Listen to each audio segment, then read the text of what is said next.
Hello friends. आज हम भगवान श्री राम की जन्म कुंडली का विश्लेषण करने जा रहे हैं। भगवान श्री राम को ब्राह्मण श्राप के कारण श्री राम का अवतार लेना पड़ा। पुराणों में श्री राम अवतार के संबंध में एक कहानी बहुत प्रचलित है कि एक बार जो नारद ऋषि हैं, नारद जी विष्णु के परम भक्त हैं, साथ ही वो ब्रह्मचारी भी हैं। एक बार नारद जी को इस बात पे बहुत घमंड हुआ कि कामदेव का असर उनके ऊपर नहीं होता है। उन्होंने कामदेव को पराजित कर दिया है। यह बात जाके उन्होंने शिव जी से कही। शिव जी को समझ में आ गया कि नारद जी को अहंकार हो गया है। शिव जी ने कहा, ठीक है, आप ये बात लेकिन विष्णु जी से मत कहिएगा। लेकिन नारद जी के पेट में कहाँ बात पचने वाली थी। वो सीधे गए वैकुंठ लोक को और वहाँ विष्णु जी से यही बात कही। विष्णु जी ने देखा कि मेरे भक्त के अंदर अहंकार आ गया है। उन्होंने कहा, अच्छा ठीक है, बहुत अच्छी बात है। जब वो वहाँ से निकल के जा रहे थे, रास्ते में एक उन्होंने महल देखा। वहाँ पे उन्होंने देखा कि एक कन्या बहुत ही सुंदर। अब उसको देख के उनके मन में उससे शादी की इच्छा जागृत हो गई। वो सीधे विष्णु जी के पास गए। उनसे कहा, भगवान मुझे हरि मुख दे दीजिए, अपने जैसा बना दीजिए। अब विष्णु जी ने कहा, ठीक है नारद जी, जो आपके लिए उपयुक्त होगा वही किया जाएगा। तो नारद जी ने सोचा कि हाँ, भगवान ने मुझे अपना जैसा बना दिया। वो वहाँ महल में पहुँच गए। वहाँ देखा कि स्वयंवर हो गया था। उन्होंने भी विवाह का प्रस्ताव रखा। तो राजा ने कहा, ठीक है, आप बैठ जाइए। लेकिन उस कन्या ने नारद जी की तरफ देखा भी नहीं और दूसरे जो राजा बैठे थे उनके गले में वरमाला डाल दी। अभी नारद जी को बड़ा अपमानित महसूस हुआ। जब वो वहाँ से बाहर निकल के आए, उन्होंने जलाशय में अपना मुंह देखा तो बड़े चकित हुए। उनका जो मुंह था वो बंदर के जैसा था। गुस्से में लाल पीले हो गए। वो सीधे वैकुंठ लोक को गए और वहाँ विष्णु जी से कहा, ये आपने मेरे साथ क्या किया? आपने मेरे साथ धोखा किया। आपने मेरी इतनी बेइज्जती करा दी। ऐसा क्यों किया आपने? तो उन्होंने कहा कि आपने कहा था हरि मुख दे दीजिए, और हरि शब्द का एक पर्यायवाची होता है बंदर। तो उन्होंने कहा कि नारद जी को बहुत गुस्सा आया। उन्होंने कहा कि आपने मेरे साथ धोखा किया है और एक दिन देखिएगा आपको यही बंदरों की सहायता लेनी पड़ेगी। साथ ही आपको पत्नी वियोग भी सहना होगा। तो ये कहानी बताई जाती है श्री राम अवतार लेने के पीछे। इसके अलावा और भी कहानियाँ हैं, लेकिन मेन कहानी यही है। इसी कारण जो है श्री रामचंद्र जी को जब रावण पे उन्होंने चढ़ाई की, लंका पे उन्होंने चढ़ाई की, रावण से युद्ध किया, तो उन्हें बंदरों का सहारा लेना पड़ा। साथ ही उन्हें सीता से वियोग भी सहना पड़ा।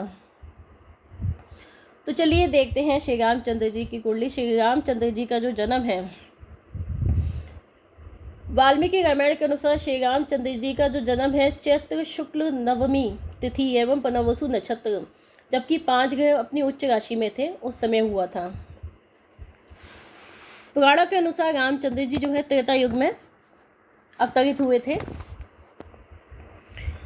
इस कुंडली में देखिए, चंद्र जो है वो अपनी राशि में है, लगन में है, यानी कि इनका चंद्र और जो लगन है वो एक ही है।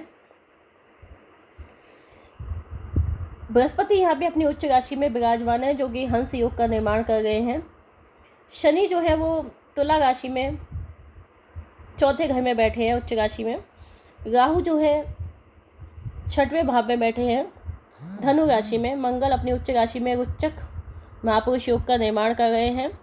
शुक्र 9वें भाव में अपनी उच्च राशि में बैठे हैं। सूर्य अपनी उच्च राशि में बैठे हैं 10वें भाव में। बुध जो है 11वें भाव में बैठे हैं अपने मित्र की राशि में। केतु जो है मोक्ष भाव में बैठे हैं बुध की राशि में। यहाँ पे आप देख सकते हैं कि जो बृहस्पति हैं, शनि हैं, मंगल है, सूर्य है, शुक्र है, सभी अपनी उच्च राशियों में हैं। जब भी किसी कुंडली में 5 ग्रह उच्च राशि में होता है, ऐसा व्यक्ति चक्रवर्ती राजा होता है। साथ ही यहाँ पे चंद्र जो है वो अपनी राशि में है, तो ये भी जो है लगन को बहुत ही स्ट्रांग बनाती है। व्यक्ति की जो पर्सनालिटी होती है वो बहुत ही प्रभावशाली होती है। व्यक्ति जो है बहुत ही दयालु स्वभाव का, माता और परिवार से प्रेम करने वाला होता है। जातक देखने में सुंदर और सौम्य होता है। हंस योग का यहाँ पे निर्माण हो रहा है, साथ ही गजकेसरी योग का भी निर्माण हो रहा है लगन में, जो कि बताता है कि जातक देखने में बहुत ही सुंदर, अट्रैक्टिव, बहुत ही मैग्नेटिक जातक की पर्सनालिटी होगी। बहुत ही सौम्य व्यक्ति का जो है व्यक्तित्व होता है, जातक का व्यक्तित्व होता है। जातक बहुत ही विद्वान होता है, साधु प्रकृति का होता है, शास्त्रों में निपुण होता है, सभी प्रकार की विद्याओं में निपुण होता है, बहुगुण संपन्न होता है, साधु स्वभाव होता है। जातक को समाज में बहुत ही प्यार और रेस्पेक्ट मिलता है। मनमोहिनी कांति होती है, मैग्नेटिक पर्सनैलिटी।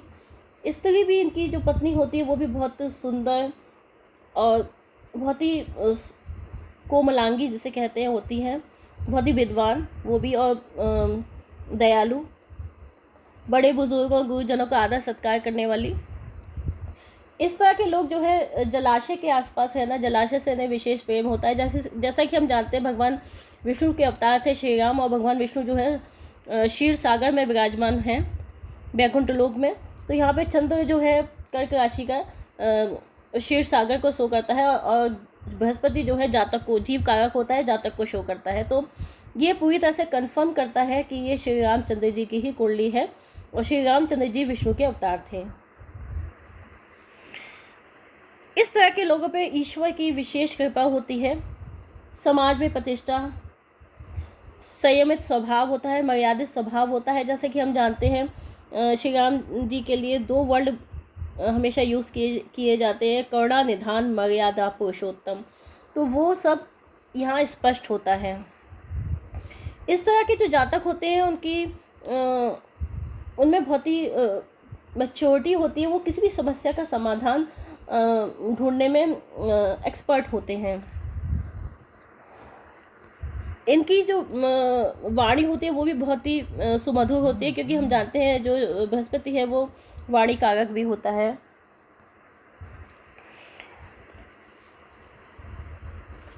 गज के सही योग में जातक को पद प्रतिष्ठा, नेम तो फेम तो मिलता ही है, और जातक साधु स्वभाव का होता है, बहुत ही उदार हृदय का होता है। 4th हाउस में शश योग का निर्माण हो गया है। शश योग जो है राजनीतिक सफलता की ओर इंडिकेट करता है। जब भी कुंडली में शश योग होगा और यहाँ पे जो शनि है वो अपनी उच्च राशि में है, तो ये जातक को प्रोफेशनल करियर में उच्च पद, शीर्ष पद प्राप्त करवाता है। जातक का स्वास्थ्य उत्तम होता है, और शनि जो है व्यक्ति को अंदर छिपी हुई बातें जानने की योग्यता देता है। बहुत ही होशियार और चालाक बनाता है, बहुत ही इंटेलिजेंट बनाता है। इनका सामाजिक जीवन अधिकतर सफल होता है, और सामाजिक जीवन में उच्च पद की प्राप्ति करते हैं। जैसा कि हम रामचंद्र जी के बारे में जानते हैं, ये बिल्कुल इस योग से क्लियर होता है। इसी तरह से जो 7th हाउस में उच्चक महापुरुष योग बनता है, वो जातक को बहुत ही साहसी, निडर, शूरवीर, बहुत ही तुरंत उस समय निर्णय लेना होता है। आप जब अगर भूमि में होते हैं, आपको तुरंत निर्णय लेने होते हैं, तो तुरंत निर्णय लेने वाला, बहुत ही स्मार्ट, हैंडसम, कीर्तिवान, शत्रुओं पर विजय प्राप्त करने वाला, देवताओं से प्रेम करने वाला, ज्ञानवान, गुरुजनों का आदर करने वाला, राजा के समान, बल, बुद्धि, साहस, ऊर्जा से युक्त सफलता पाते हैं। एक बार जो कार्य करने की ठान लें उसे पूरा करके ही दम लेते हैं। इनके अंदर शारीरिक शक्ति बहुत ज़्यादा होती है, ये थकते नहीं हैं आसानी से। शारीरिक रूप से ये बहुत ही सुदृढ़ होते हैं, और इस तरह के लोग धनी भी होते हैं। शस्त्र और शास्त्र की इनको पूरी तरह से जानकारी होती है। इसके अलावा ये मंत्र तंत्र भी जानते हैं, मतलब जब आपका शत्रु से सामना हो तो उस समय आपको किसी भी जो भी युक्ति चाहिए थी वो सभी ये इसमें एक्सपर्ट होते हैं। ये मन के काफ़ी कोमल होते हैं, थोड़े इनके अंदर गुस्सा या आवेश, अग्रेशन थोड़ा सा ज़्यादा हो सकता है। ये सेनापति की भूमिका निभाते हैं और वाहन प्रेमी भी होते हैं। इनकी जो रेजिस्टेंस पावर होती है, प्रतिरोधक क्षमता होती है, वो बहुत ही ज़बरदस्त होती है और स्वास्थ्य भी इनका बहुत अच्छा रहता है। ये कर्म प्रधान मेहनती होते हैं और डरते तो ये किसी भी परिस्थिति में नहीं है, ना ही गिव अप करते हैं।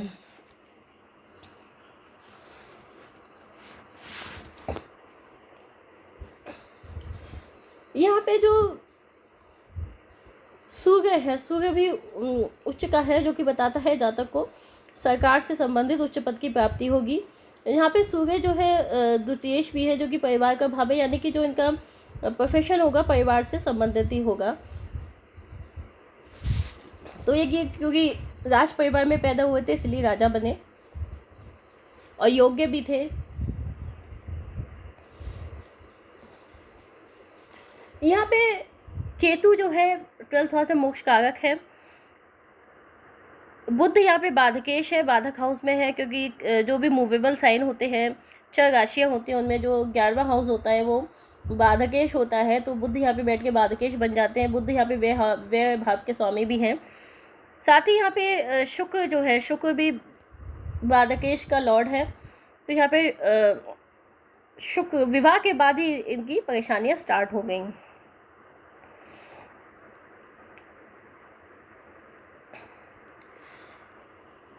यहाँ पे जो बृहस्पति है वो षष्ठेश भी है और साथ ही लगन पे शनि की दृष्टि भी है, इसलिए इनको परिवार से, माता से दूरी, परेशानी, वनवास, कष्टपूर्ण समय, क्योंकि शनि यहाँ पे अष्टमेश होके 4th हाउस में बैठा है,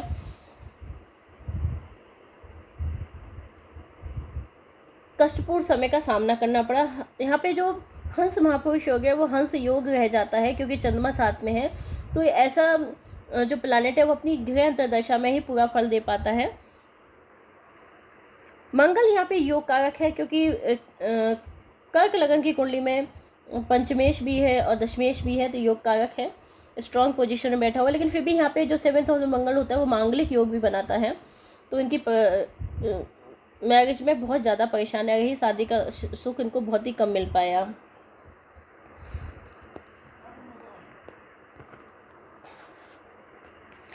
शनि पे केतु की दृष्टि है, शनि पे सूर्य की भी दृष्टि है।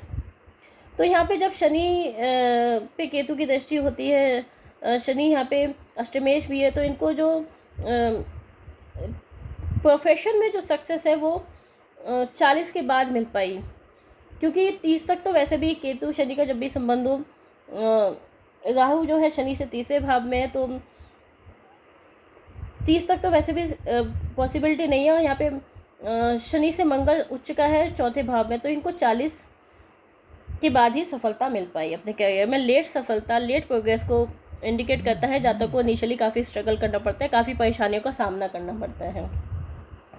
ये हमको भी पता है श्री राम जी की कुंडली से, श्री राम जी के जो जीवनी है कि उनकी शादी जैसे 27 वर्ष की उम्र में हुई थी और राम रावण का युद्ध हुआ था 40 वर्ष की उम्र में, उसके बाद ही ये राजा बन पाए। यानी बुध जो बाधकेश है उसकी दशा में इनको काफ़ी परेशानियों का सामना करना पड़ा, बाधक हाउस में बैठा है।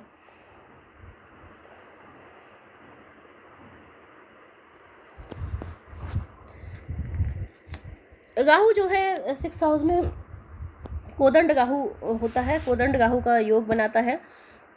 ऐसा जातक अपने दुश्मनों को परास्त करने में सफल होता है, लेकिन दुश्मन भी बहुत प्रभावशाली होते हैं जिनके परास्त करना आसान नहीं होता, जातक को बहुत मेहनत करनी पड़ती है। राहु 6th हाउस में और बृहस्पति जो है केंद्र में है, ये अष्टलक्ष्मी योग बनाता है। जातक को सभी तरह की जो लक्ष्मियाँ होती हैं, 8 तरह की लक्ष्मियाँ होती हैं, संतान लक्ष्मी, वैभव लक्ष्मी, गज लक्ष्मी जो भी हैं, सब प्राप्त होती हैं।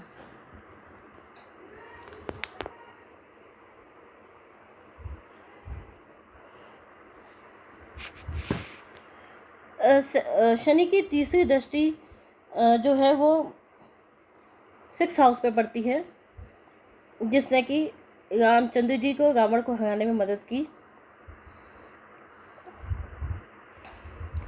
राहु की दृष्टि, पंचम दृष्टि राहु की सूर्य पे पड़ती है, जो कि पिता से मतभेद, पिता से दूरी, पिता के सुख में कमी को इंडिकेट करती है। साथ ही शनि की जो कि अष्टमेश है, उसकी दृष्टि भी सूर्य पे पड़ती है। तो इनके जो वनवास हुआ उसके कारण पिता को सदमे से मृत्यु हो गई।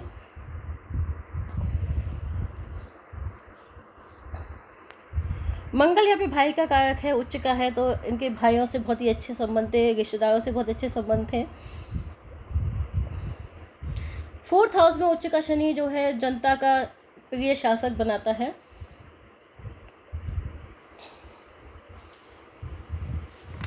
तो फ्रेंड्स, ये थी श्री रामचंद्र जी की कुंडली का विश्लेषण। इस कुंडली से जो श्री रामचंद्र जी के जीवन के घटनाएं हैं वो सही से कंपेयर होती हैं, सही मालूम जान पड़ती हैं। तो इस तरह से हम देख सकते हैं किस तरह से जो प्लैनेट होते हैं, स्टार्स होते हैं, वो जीवन की सभी घटनाओं को इंडिकेट करते हैं। बस उनको अच्छे से पढ़ना और समय पे उनका फलादेश करना आना चाहिए। फ्रेंड्स, अगर आपको ये वीडियो पसंद आया हो तो इसे लाइक करना मत भूलिएगा। Thank you.